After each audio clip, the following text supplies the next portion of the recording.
Social మీడియాలో మీరు కనుక చూసినట్టయితే విదేశీయులు బట్టర్తో కూడిన పెద్ద పెద్ద మాంసం ముక్కలను వండుతూ ఉంటారు. మన దగ్గర పావ్ బాజీ స్టాలలో బన్స్ని బట్టర్లో వేయించి మెరిసేలా చేస్తారు. గుండెపోటుకి ఈ ఆహారాలే కారణమని మనందరం అనుకుంటూ ఉంటాం. నిజానికి మీరు గమనించని రోజువారీ అలవాట్లోనే అసలు ప్రమాదం ఉందేమో ఇవాళ మనం తెలుసుకుందాం.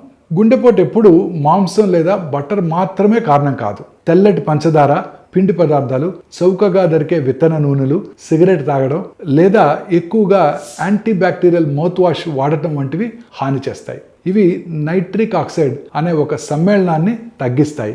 ఇది రక్తనాళాలను మృదువుగా ఆరోగ్యకరంగా ఉంచుతుంది. నైట్రిక్ ఆక్సైడ్ కనుక తగ్గినట్టయితే రక్తనాళాలు గట్టిపడతాయి, బీపీ పెరుగుతుంది, గుండెకు ప్రమాదం ఎక్కువ అవుతుంది. కాబట్టి బట్టర్ని తగ్గించండి, కానీ రోజువారీ చిన్న చిన్న అలవాట్లపై ఎక్కువగా శ్రద్ధ పెట్టండి. ఈ చిన్న చిన్న మార్పులు మీ గుండెను ఏ ఒక్క ఆహారం మానేయకుండానే మిమ్మల్ని కాపాడతాయి.